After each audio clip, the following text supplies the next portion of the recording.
ఇప్పుడు మన తెలంగాణ ఏం రాజ్యం నడుపుతుందోలా రేవంత్ సార్ ఇందిరమ్మ రాజ్యం అని అంటాడు కదా. ఇందిరమ్మ రాజ్యం అంటే గూండాల రాజ్యం, రౌడీల రాజ్యం, మందిని చంపే రాజ్యం, కబ్జా కోరుల రాజ్యం అని ఇన్నొద్దురు తెలవలే. కానీ ఇప్పుడు అర్థమవుతున్నది మన రాష్ట్రంలో నడిచేది ఇసంటి రాజ్యమే ఒకటా రెండా దినం ప్రతి జాగర నడిచే కథనే ఇది. అగో దోపిడీ రాజ్యం, దొంగ ప్రభుత్వం, ఇదే ఇందిరమ్మ రాజ్యం. ఇది నేనంటున్న మాట కాదు. ఏ ఊరికి పోరి ఎవరినన్నా మిసిలియుర్రి. ఇందిరమ్మ రాజ్యం ఎట్టున్నదని అడిగితే ఇగో గిట్టని చెప్తురు. సీఎం నియోజకవర్గమైన మంత్రుల జిల్లాలైనా ఎమ్మెల్యేల ఊర్లనన్నా ఎవరి కళ్ళు రౌడీ దర్బారు పెట్టినట్టే కొడుతుంది. మరి స్వయాన మంత్రులే భూములను కబ్జా చేస్తున్నారని కండారా చూసినోళ్లే చెప్తురు.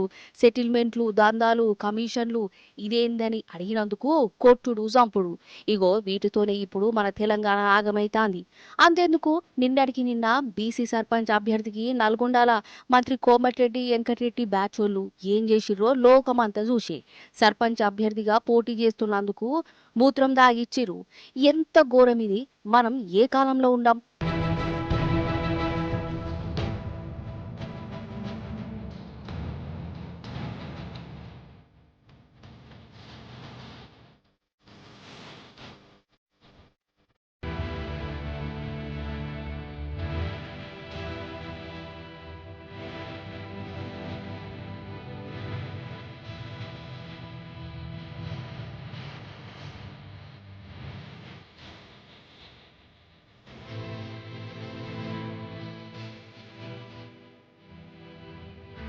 ఇగో ఇప్పుడు హైదరాబాద్లా భూమిని కబ్జా చేసేటందుకు కాంగ్రెస్ మంత్రి కొడుకు గాయ గాయ చేసిండు.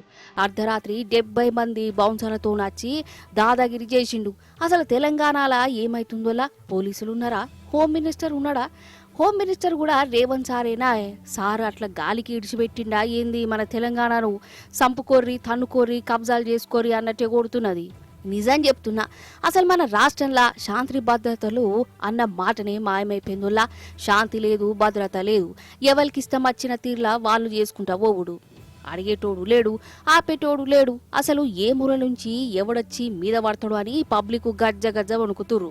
రేవంత్ సారు ఎక్కుడుతోనే ఇక రాష్ట్రంలో కాంగ్రెస్ లీడర్లు గూండా లెక్క రెచ్చిపోతురు. మీకు మతికుండే ఉంటది, ఖమ్మం జిల్లాల మంత్రి బట్టిసారు ఇలాఖల్నే పట్టపగలే ప్రతిపక్షం నేతను చంపిరు. అటు జూపల్లి కృష్ణారావు నియోజకవర్గంలో కూడా బీఆర్ఎస్ లీడర్ల మీద పగబట్టి మరీ చంపిరు.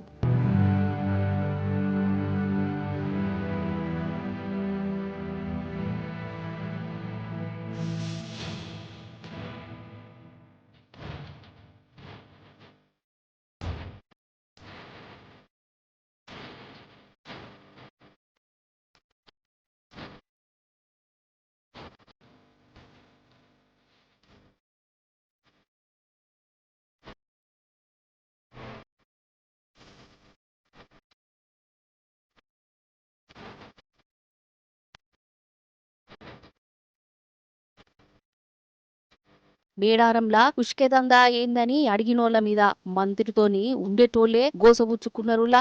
ఇక నిజాలు బయట పెట్టే విలేకరులైతే నరకం అంటే నరకం చూయిత్తురు. అక్రమ కేసులు, అర్ధరాత్రి కిడ్నాప్లు, ఇగో గిదే కథ.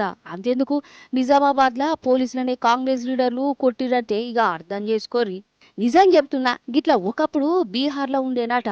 పట్టపగిలితే తుపాకులు, కట్టెలు పట్టుకుని తిరుక్కుంటా రౌడీ రాజ్యం నడిపేది. ఇక ఇప్పుడు బీహార్, ఉత్తరప్రదేశ్ ను మించిన గూండా రాజ్యం తెలంగాణలో నడుస్తుందని అంటుర్రులా.